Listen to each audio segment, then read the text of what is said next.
Hey everybody, it's Rachel from GIA and I am out here at Jacob Krumm Nature Preserve and we're going to do maple syruping today. So let's learn a little bit about it. This is the sugar shack, but to see the magic of maple syrup, we have to start at the beginning. This is Greg Oldson. He's a naturalist for Jasper County Conservation and he is the man that maple syrups. He'll be the one taking us on our journey today. Our first stop is a group of 30 plus silver maple trees that are tapped and strung together at the Jacob Krumm Preserve.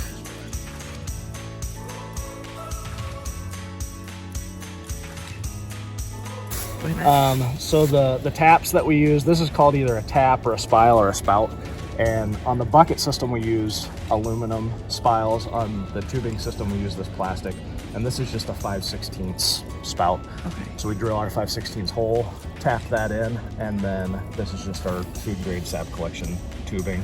The drop line, so this is called a drop line that goes from your tap to the main line. This is 5/16, so there's more volume of sap that can flow from the tree to the main line, and then the main line is 3/16. And the reason that we went smaller diameter is so that we can provide more vacuum on the line, on a smaller line. We tried to put it on a grade, so our very first trees on each run, we started out higher and we're trying to run it downhill towards the pump. But if you don't keep it tight, they will start sagging once the sap gets into the tubing. The tubing is connected to a pump that brings all of the sap into this 300-gallon container. The whole system is powered by gravity and solar. Greg's about to give us a tour of the system's inner workings. The solar panels we've got hooked up to a 10 gauge extension cable. So that's coming into our box, and this is all run through the charge controller. Okay. And so this converts the solar energy and then this charges our 12 volt 180 second battery. And that's what powers everything. So the way that this works, so this thing right here is a temp controller, and there's a cable that runs through the box outside. And so that's taking the air temperature. When it's above 32 degrees, it will send power to the pump to turn it on, because that's when the sap should be flowing, is above freezing. And then at night, when it gets below freezing, below 32, it'll kill power to the pump and shut it off. So that way we don't run out of juice on our battery. After the main lines come in, so this is our manifold. There's spots for 5 main lines to come in, and then this line right here is our recirculation line. So underneath of the lid over here, I have a cup, and at the beginning of the season, I filled it with water, and the whole point of that is just to keep the pump primed. Okay. If we don't have any fluid coming into the pump and it's dry, it won't pull sap from the other lines. Okay. Throughout the season, that cup is filled with sap now, and then when it overflows, it just goes into the treatment. Okay. Yeah, so this is our recirculation line. Here's 2 of our main lines coming from this side, and that's the other main line coming out here. This morning, there's 75 gallons of sap in the tank.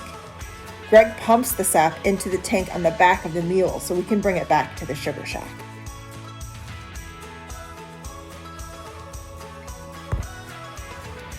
Sap is collected during the winter or early spring when daytime temperatures are above freezing and nighttime temperatures are below freezing. These conditions cause the sap to move from the roots through the trunk and branches during the day and back down to the roots at night.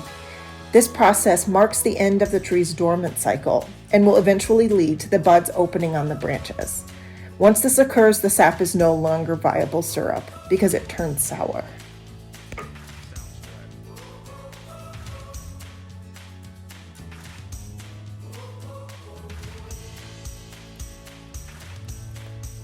Now back to the sugar shack. A sugar shack is a traditional style of building common to the northeastern United States.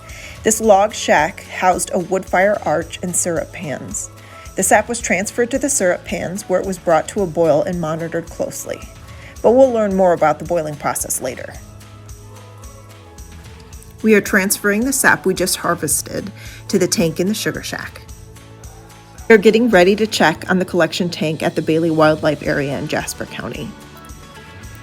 We need the mule to get back to the sap setup. We will need the 300-gallon tank and the truck bed to hold all of the sap at the Bailey Wildlife Area. There is 100 taps at this location, which means there's 50 plus silver maple trees.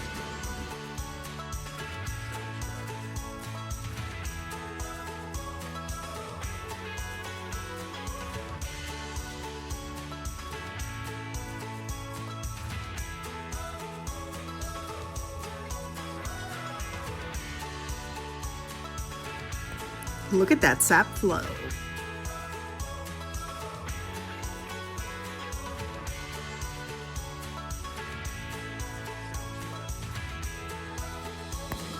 Today, a little over 150 gallons of sap were collected at the Bailey Wildlife Area.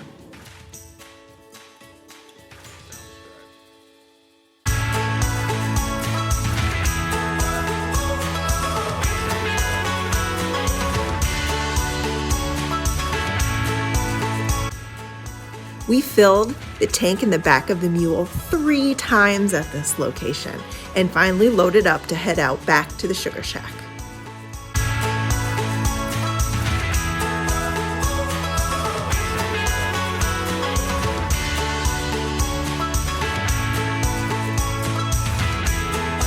Now that we brought all the sap back to the sugar shack, Greg is going to walk us through the process of turning sap into maple syrup. Gravity feed. That's the gravity feed tank, yep, the head tank. And then as we boil water off, it'll maintain that much sap in the tank.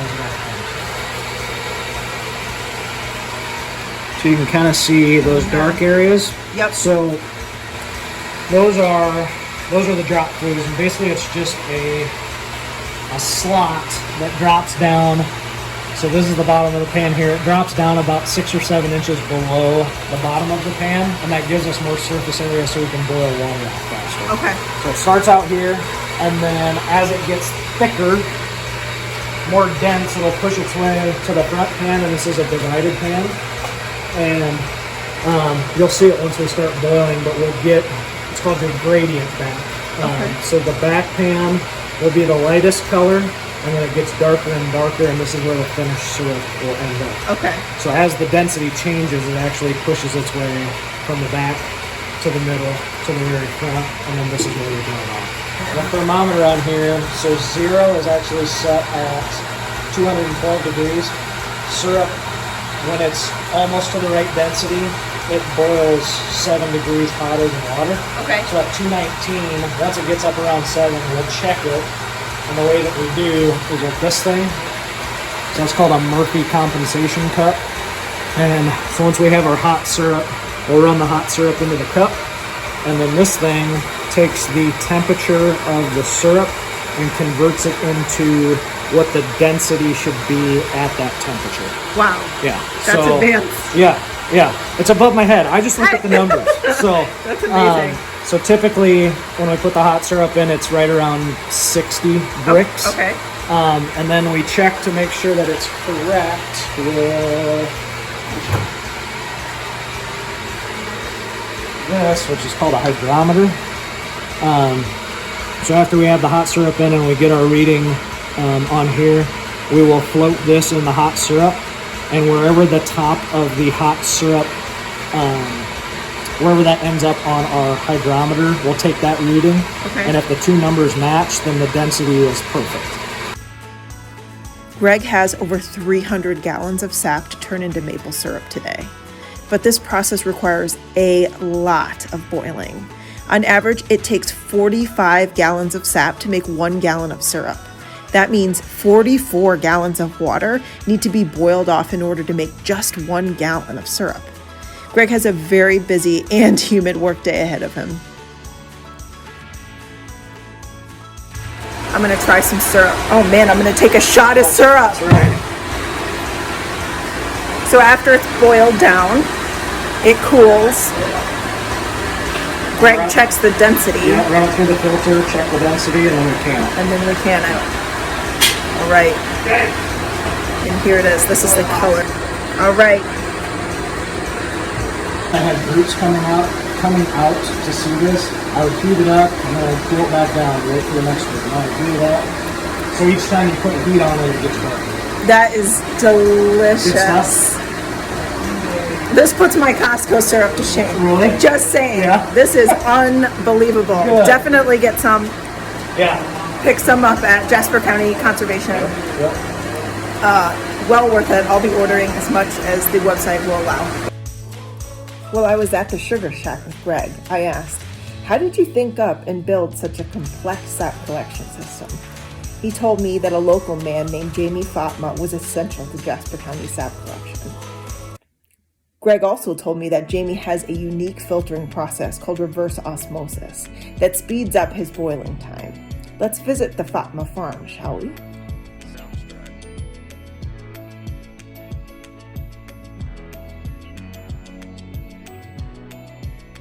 This is Jamie Fopma, another maple syrup man. And this is Fopma. She will show me around their beautiful acreage in just a bit.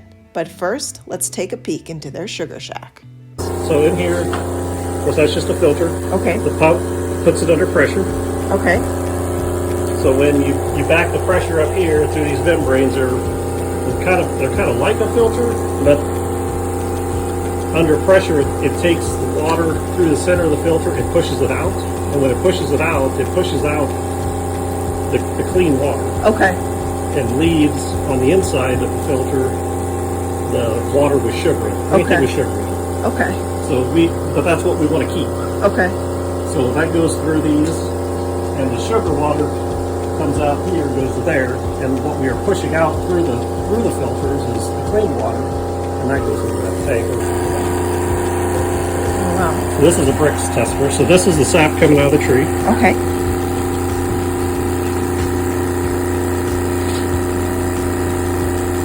And it starts off today at 2.8%. Okay? Okay. So that goes in our bulk tank. The bulk tank. Pumped here, just through a filter, and then these are the RO membranes. Okay. And then we're targeting here to take out 50% of the water. So on our flow meters here, we got like 0.3 of a gallon going to that tank, and 0.3 of a gallon going to that tank. Okay. So we're taking out half the water. Okay. So we come here with the stuff we're discharging. So it started off at 2.8%.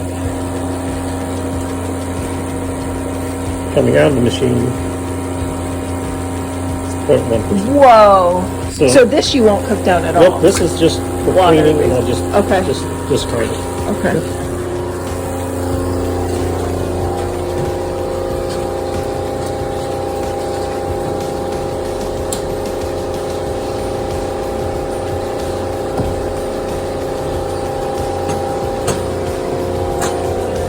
And so the stuff we were through there, it's 5%. Wow. So we started off with what, 2.8, Yeah. going through this machine, basically coming out with 0, Okay. and then 5% sugar going into the head Amazing. tank So that's reducing your cooking time by 50%. by 50%. So like today, this is a big day for us. Yeah. He collected 300 gallons Holy hell. before noon. Yeah. So we take that 300 gallon, put it to 150 gallon, then run through these machines, the pans. Okay. That's 150 gallon. Basically, we don't have to boil. Wow. It's a huge It's very time efficient. savings. It's Yeah. very big time savings. And fuel savings. I mean, we try to do it fairly low budget. Yeah. Yeah. So I'm burning broken nice. pallet boards that I get from my work. Yeah. It's all hardwood and it's free. Yeah. And it burns really hot. Now for a quick look at the beautiful Fopma farm. First stop, bees. Oh man, you can hear it.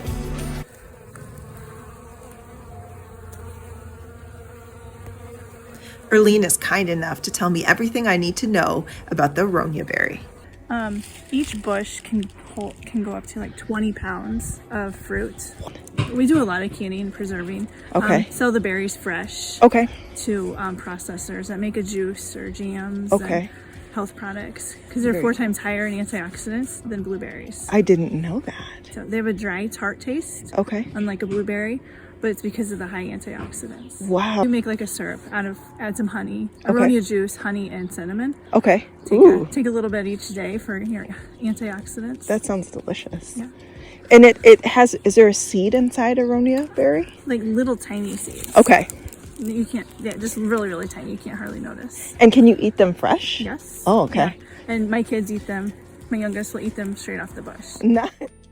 In addition to maple syrup and aronia berries, the Fopma farm also has 100 Chinese chestnut trees. Okay.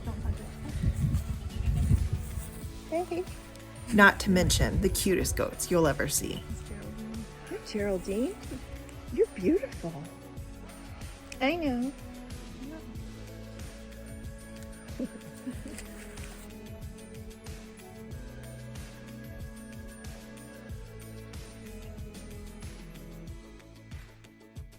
Thanks for having me, Fopma family. Now back to Jacob Krumm Nature Preserve to wrap up our day with Jasper County Conservation. That was a really fun, really successful day of maple syruping. So check out Jasper County Conservation website for that. And it would be a great family activity. There's hiking trails and all sorts of fun things to do out here. So highly recommended. Delicious maple syrup and a beautiful process altogether. Thanks, Jasper County, for having me. Happy AmeriCorps Week.